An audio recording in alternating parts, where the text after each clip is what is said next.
That wire came off easily enough, so that was nice and straightforward. What have we got underneath here? Little metal shim, that's to cover that screw head there. 6 screws hold the front of the camera on.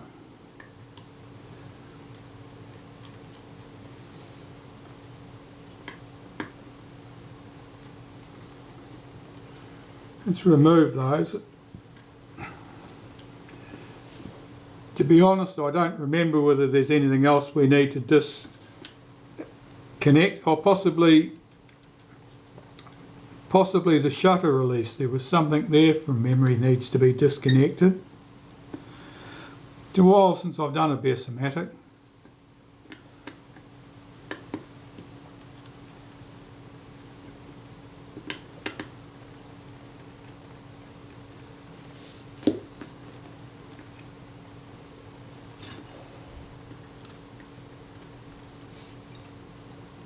They are longer screws than the ones that held those chrome trims in place, but the same head size.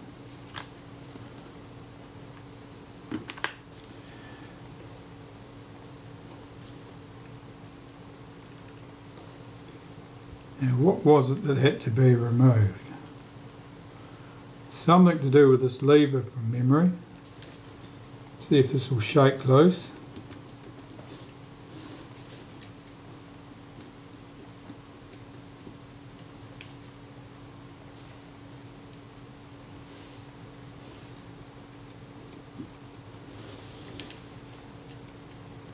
Yeah, definitely that lever's got to come off.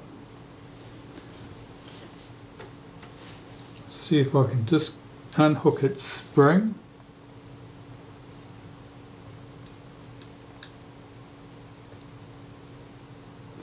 It's easier said than done. Undo the screw. Remove that screw. And I get that lever off now. I don't really want it flapping around in the breeze while I'm trying to work. Yes.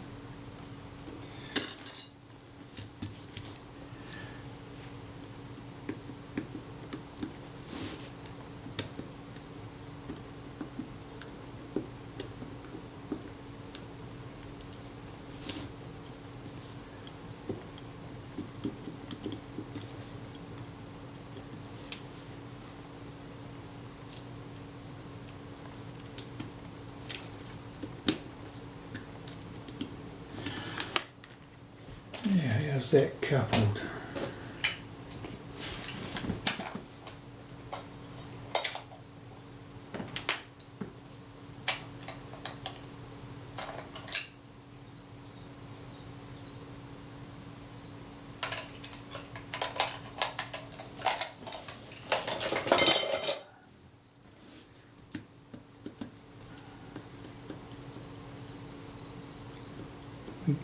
We're gliding on something, but I can't quite see what. Might be at the top here.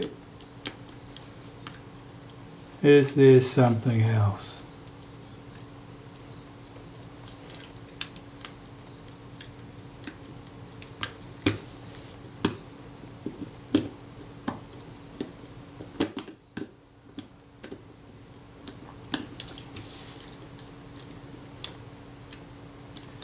It's not the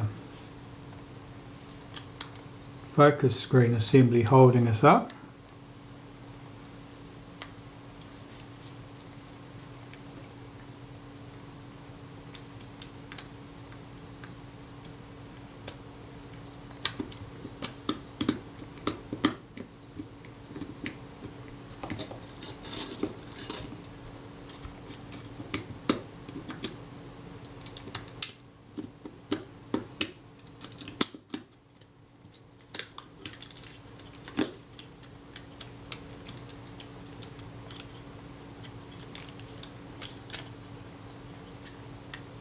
Something is catching.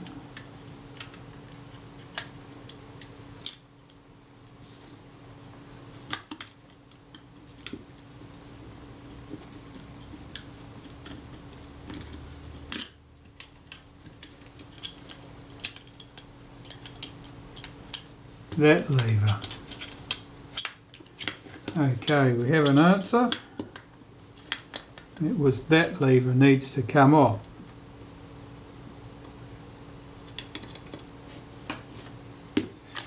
It had enough play in it, it didn't look like it was doing anything or hooked up behind anything, but it most certainly was. That's alright.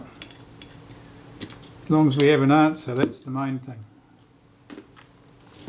So there's the body, and here is our shutter assembly.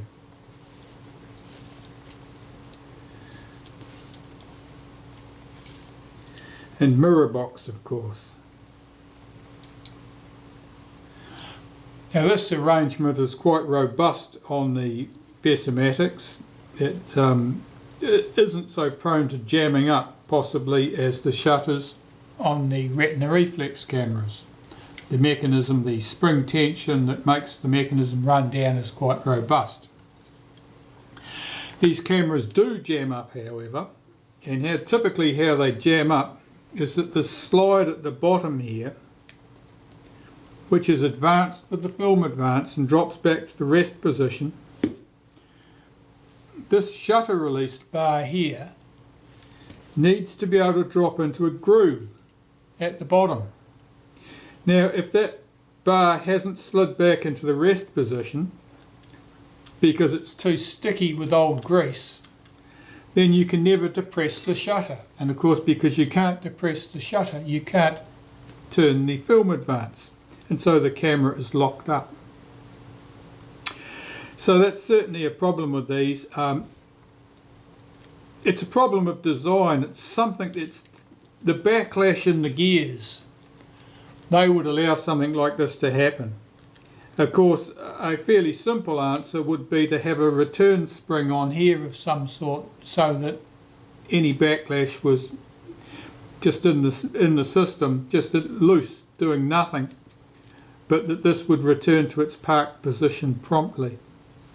However, we're in, that's the main thing. Here we have a capping plate, reflex mirror,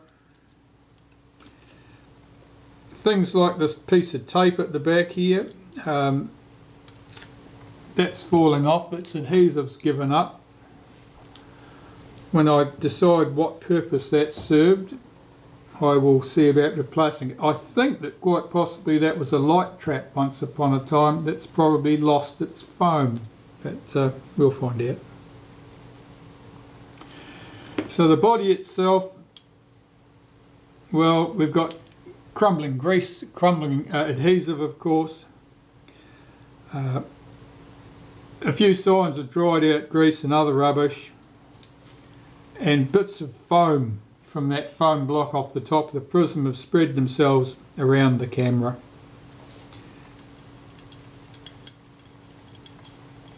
But there's certainly nothing here that looks worrying. Now this camera, of course, had been dropped. The back had been thumped in. Look at the state of that. I mean, that's pretty severe. Look at the inside. That back is just pushed well out of line. Now the body, you can see the edge of this body here. That's been pushed in at this point to match the thump on the door. So if I'm going to claim this body and reuse it myself, I will need to push that back out. It just depends how brittle that aluminium is. It may not be a problem. So I'll just study this for a bit, make sure I know exactly what's going on, and clean up the body first, I think, and then once I've got the body all cleaned up to my satisfaction, film advance and things moving smoothly, and get rid of all that rubbish, probably dismantle this stuff to get it to clean it. Once I've got the body working to my satisfaction, then I'll turn my attention to the mirror box and, well, it's, yeah, I suppose you could call it a mirror box. It doesn't have the mirror in it because the mirror is in the casting, but this is the mirror box minus its mirror. We'll get this sorted out and see how we go. There is a lever in here that I don't like the look of. It looks to me like it's bent. It doesn't look like I would. It looks like I could probably bend that back. It's got a bit of a funny look to it. I'll investigate that. It may well be that there's been a repair made there at some stage. And of course the screen and prism assembly, they'll all need to be cleaned and put back pretty much last of all. There's a couple of little spacing wires under here. They are to lift the screen. I want to be careful not to lose those. They're effectively like shimming the screen up, lifting the screen up so that the plane of focus on the screen is correct relative to the distance from the shutter from the film plane. Right, a bit of investigation and a bit of cleaning, I think. You've probably heard me in the past making mention of film chips, the pieces of film from between the sprocket holes on 35mm cameras and the damage they can cause you. Well, here is the remains of a film chip. It's just pinged off into the wild blue yonder. But it was wedged down in here. It was down underneath that lever on the film advance, which I was just talking about, saying how important it was that that returned to its rest position so that you could press the shutter release. Well, that film chip was sitting right underneath that, and that would have done a very good job of jamming that camera. In this case it didn't appear to be so, but that could easily have been the case. So film chips can certainly cripple a camera just by falling into some unfortunate position from where they'll jam something up. Yeah, this is just a bit sticky. I'm just going to remove the film advance components from the top here, but first of all I'm watching to see what it does in terms of synchronization. Now basically the whole mechanism pretty much starts and stops by the position of this rack down at the bottom. That's what pretty much controls it by the looks of it. There's a ratchet. There's a ratchet mechanism at this point. And basically there's a couple of cutouts in that wheel so that as you move into the film advance, as you swing the advance lever forward, that ratchet will only allow you to keep moving the wheel, the advance lever forward. You can't return it to the rest position until you get to this point, at the end of the stroke pretty much. And this cutout allows this ratchet pull to swing back across. And then it works on the same ratchet, but it'll only allow you to move the lever back to the park position. You can't push it forward again until you get to the end of the stroke. And of course this is combined with the shutter release so that you can't press the shutter release unless it's cocked, and to double exposure prevention and so forth. So what have I got here? Well, there's 3 screws hold. This piece here comes off first. This allows us to set the frame counter, and that's what that little knurled knob on the top was. That couples to the top of that allows us to set the frame counter. So I need to take this piece off the top section, and it's held in place with 2 screws, one here, and this post which is screwed on. So I've got to get that post loose and those 2 screws. So I will try with a pair of pliers, I think, to get that post loose.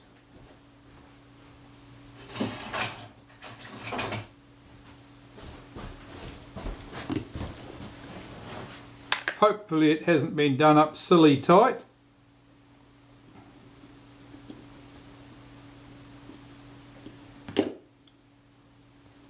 It seems like it'll come loose.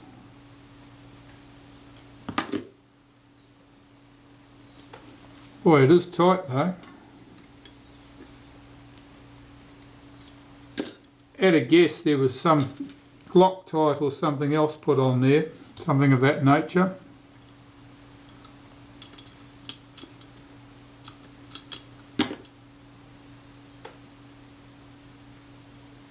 For ease of assembly, it would certainly be much easier if that post had a slot in the top that you could engage with a screwdriver, because I think it would be very difficult to get a nut driver down onto that from the top, given the size of the shaft. Anyway, that's out, or near as.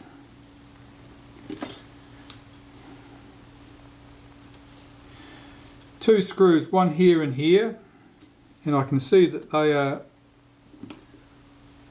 locked with lacquer, so I'm going to put a drop of acetone on those, because they certainly need it.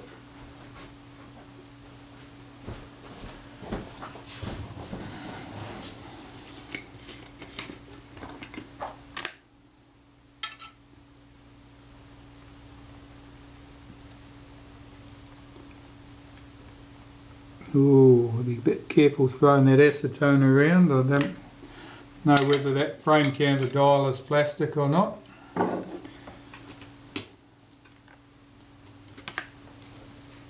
Let's try those screws. Yeah, it did come loose. And its mate over here.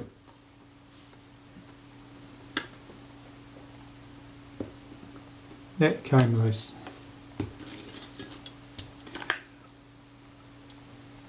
There's one more screw I'll need to remove in order to get this wind. Well, it's more the counter than anything else at the top here. Off. And that's this screw here, which is coupled to this shaft and that gear at the base of the camera, and that will not come off the top. You can see it's got a star washer or something under there. Let's see if it'll come loose. Yes, it will.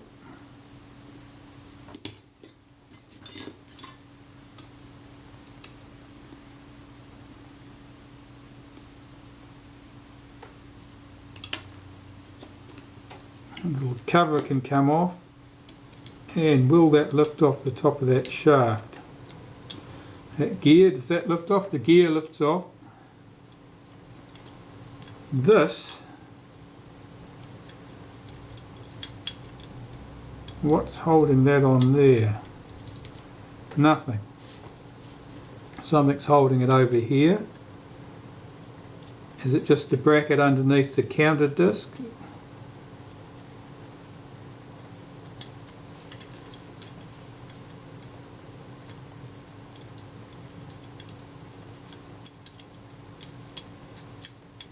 Yes, that's it. So that part's off. I can clean that separately. There's a lot of dried grease there, and there's a lot of grit and sand. Now it appears that this part doesn't come apart. That's certainly riveted together.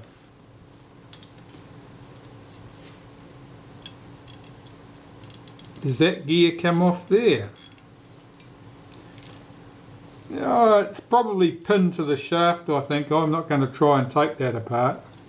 And the frame counter disc here is a circlip on the top. If I remove that, I could remove the frame counter disc. There's that shaft with the gear on it I mentioned, and now I can see here that it has a circlip which holds it up to the bottom of that thing, stops it from pulling all the way out. I'll need that circlip off because I want to pass this shaft back through the body so I can get to things and clean them. So I'll just remove that, and that shaft should come out. It does. That allows me to get to the bottom of the camera here and clean that rack.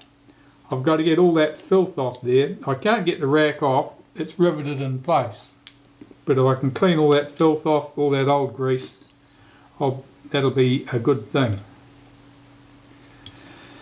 So this circlip at the top, can I get that off? This camera is winking at me, it's telling me its battery's going flat, so if it just gets cut off suddenly, you'll know what had happened.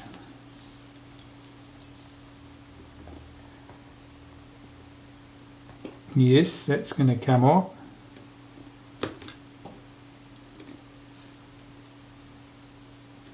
Now underneath that washer there was a spring, and underneath the spring is our frame counter disc. Underneath the frame counter disc, is there any components here that lift off? No, they don't. But there's a screw at the bottom of the camera, and that probably holds that all the way, holds that shaft in, I would think. If it'll come out. Oh, could be a vain hope. I wonder if that's left-handed.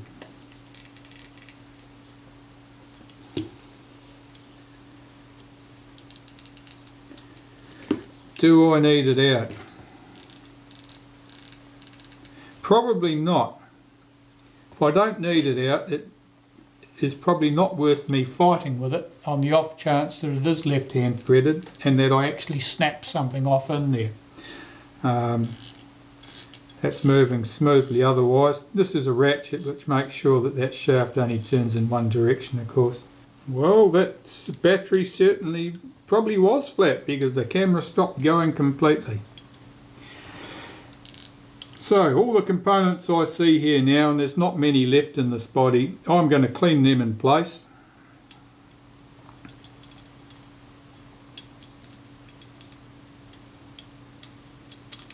This wheel here, you'll see it in a second, there's a little pin coming up on the wheel at this point. That couples with this little pinion here, clicks it round one notch each time, and that in turn couples with their frame counter to advance the frame counter by one notch each time. So nice and simple, nicely engineered. I just wish it was a bit easier to get some of these pieces apart. While we're here, what else do I want to achieve? Well, I think it would be a nice thing to remove our rewind shaft and clean that. And there's just a little spring across there to act as a detent to stop it being pulled right out. Now, interestingly, this shaft here is quite splayed at the base. Now that's where I put a spanner through it in order to unscrew that rewind knob. I didn't apply that much force, but I would say at a guess that someone else did it at a previous occasion. That's quite splayed. So what I'll do with this is I will find something that fits neatly into that slot at the base, and then I will squeeze that closed on it so that these sides are parallel again. They should not be that shape. They're not supposed to be bell mount. It looks like the shape of a bell, the base of that. That's certainly not right. So I'll just find something and should be able to push that back into shape without any I don't foresee there being any terrible consequences. This appears to be nickel plated brass to me. I might be wrong, it could be steel under there, but certainly it can't have been very hard. Well, it took quite a bit of straightening up work to get this to the point where it will go all the way down in the tube. I'm putting it in from the top, of course, but I mean it's the same deal from the bottom. It needs to come all the way up inside there so that you can fit the film cassette in easily. And so it just took a little bit of work to reshape that end of that shaft. It's still not exactly round, but I'm reluctant to give it any more treatment because it might get damaged. But that's a direct result of having to unscrew it from here, it being so difficult to unscrew, and in turn that's a direct result of the adhesive that someone had put in there, probably just to hold the leatherette patch in. But instead of putting a little bit of adhesive on the back of the leatherette patch, it looks like they put a blob of glue on the top of the shaft and then put the patch on the top. And the glue ran down inside the threads and made the whole thing sticky. Well, this of course is, you could say this is the practice camera. This is the parts camera I'm busy working on, and as a result some parts, like this part in particular, are certainly moving over to the good camera that's going back to the owner.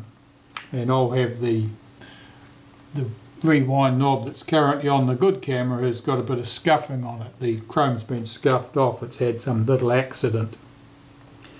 Okay, so I'm quite happy with the state of that rewind shaft. And I've got to look at this film advanced part here.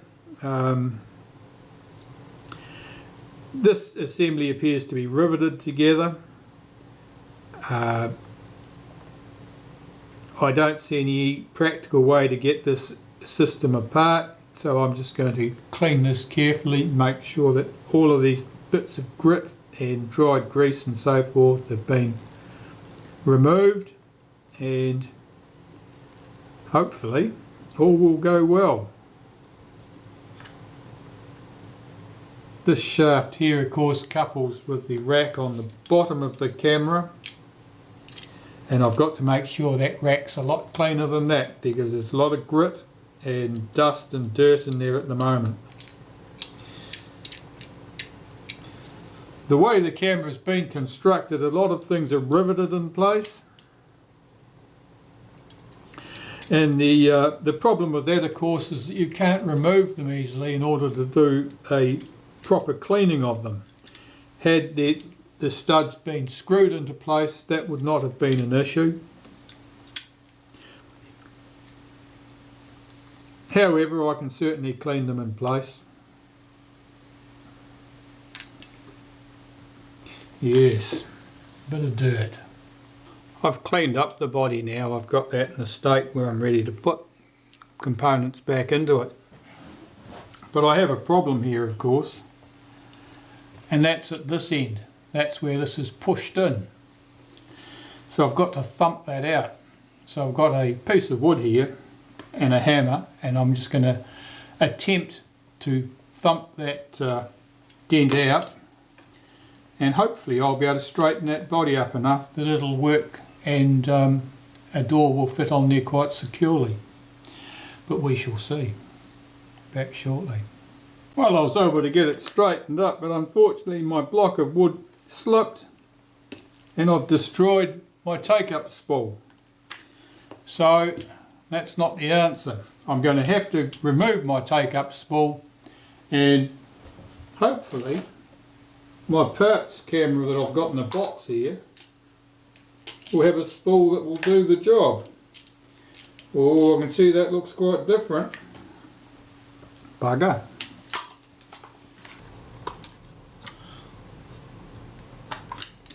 Well, after that wee faux pas, I've had all this apart. As you can see, the take-up spool is all back together again. You can see where it's joined there. It was entertaining, I can tell you, getting that sorted out. But I did discover how all this came apart. And basically, to take this apart, you need to put a screwdriver in the slot on that shaft at the bottom and hold it still while unscrewing this brass piece from the top. It's got flats on it. You can engage a spanner or perhaps a pair of pliers on there and you unscrew it, but you don't rotate the shaft because it's got a spring in it on the shaft up inside here to stop you from revolving that shaft back the other way. Of course, if you're trying to unscrew that as though it's a screw, you're trying to turn it the other way, and that will break that spring that is intended to stop that from being able to back up the wrong way. So the take-up spool can slip. That's got this normal clutch in there for slippage, but the shaft itself will not rotate back in that direction. And of course there's a pawl on the top there to make sure that that happens.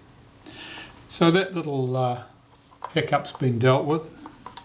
You can see that I've got that other camera back on there now, so that's all done. And the body is largely straightened out. That won't cause me a problem there at all. So I can carry on with this project now.